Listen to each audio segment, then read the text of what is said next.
In the 6th century BC, the Achaemenid Empire was the largest the world had ever known, stretching across 3 continents. Its ruler, King Cambyses II, son of Cyrus the Great, was a man driven by a relentless desire for conquest. After securing Egypt, his gaze turned to the south and west, towards the fabled oracle of Amun at the Siwa Oasis. He sought to assert his authority over this remote yet influential religious center, which had defied his legitimacy.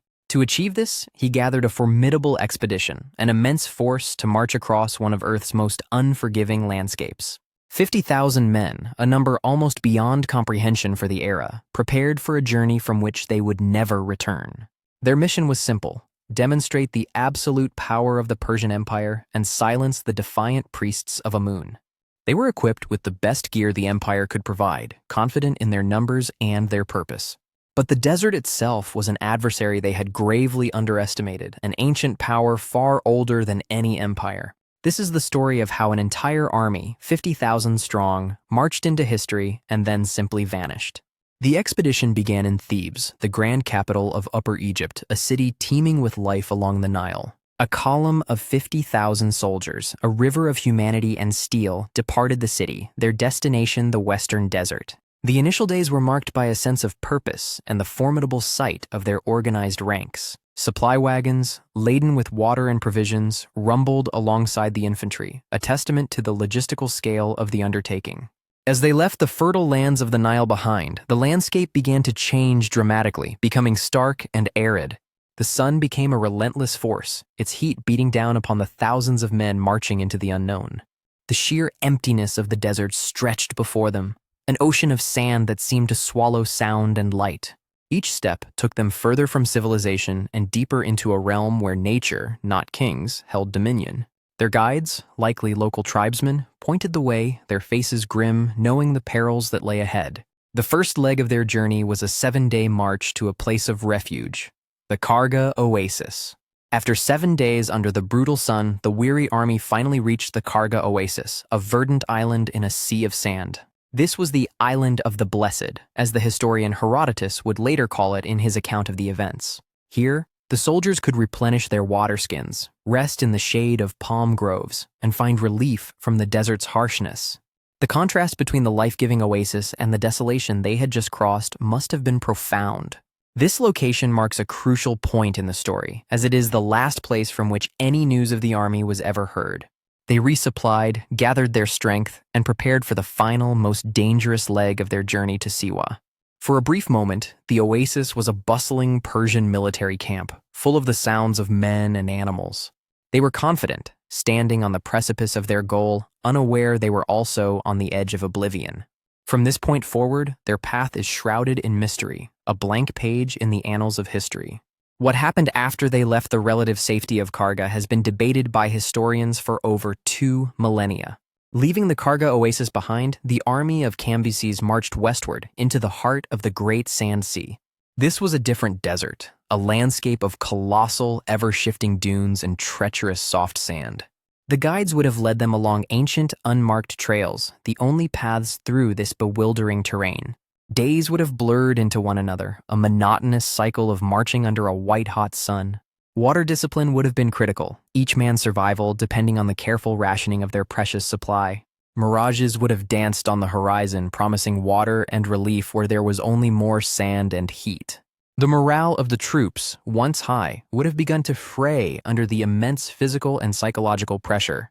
They were moving deeper and deeper into a territory that was completely alien, a world away from the mountains of Persia.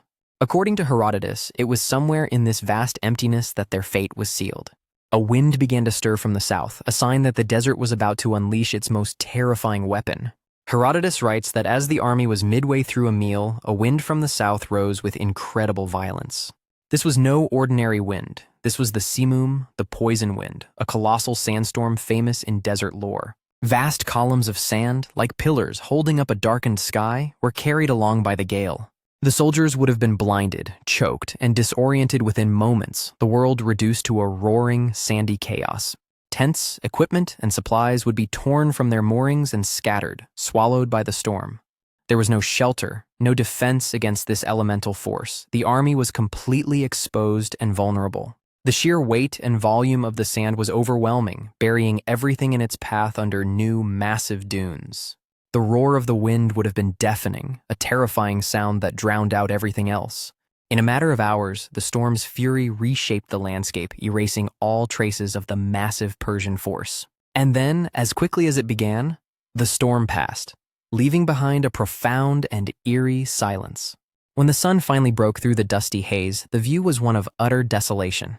The landscape had been completely transformed. Familiar landmarks were gone, buried under meters of new sand. Of the 50,000 soldiers, their horses, and their vast train of supplies, there was no sign. It was as if a colossal wave had washed over the desert and pulled the entire army out to a sandy sea. Not a banner, not a shield, not a single piece of equipment was visible on the surface. Herodotus concludes his account simply: the army was buried by the sands and they utterly disappeared. The desert, having consumed its prize, returned to its timeless, indifferent state. No survivors ever returned to Egypt or Persia to tell the tale of what had truly transpired. The silence from the West was absolute. An army had been deleted from the world. The greatest empire on earth had been humbled not by another army, but by the weather. Back in the grand halls of Persepolis and Susa, the silence from Egypt would have grown deafening. Weeks turned into months and months into years. No word came from the 50,000. Cambyses II's reign itself was tumultuous and short-lived. He passed away under mysterious circumstances on his way back to Persia. The mystery of his lost army became just one more enigma in a period of imperial instability. The story was passed down, evolving from a military disaster into a chilling legend, a ghost story. It served as a potent reminder of the limits of human power and the untamable nature of the world's wild places. For the Egyptians, it may have been seen as divine retribution, the gods of the desert protecting their own. But some historians began to question the account. Was a sandstorm truly the whole story? Could political motivations have played a part? Perhaps the story was propaganda, invented to cover a different failure. The absence of evidence became the central mystery. The desert kept its secrets locked away, buried deep beneath the sand. Our primary source for this incredible story comes from one man, the Greek historian Herodotus, the father of history. Writing several decades after the event, he gathered his information from stories and accounts he heard during his travels in Egypt. His work, The Histories, is a monumental achievement, but it often blends factual reporting with hearsay and legend. He famously reported what he was told, but did not always believe it himself, leaving judgment to the reader. Skeptics point out that no Persian records mention this catastrophic loss, a strange omission for such a major event. Could the story have been an exaggeration, or even an invention by Cambyses' Egyptian enemies to discredit the Persian ruler? Perhaps the army was much smaller, or was defeated by local tribes, with the sandstorm serving as a convenient, epic explanation. Some theories suggest the army simply got lost, ran out of water, and perished from dehydration over a longer period.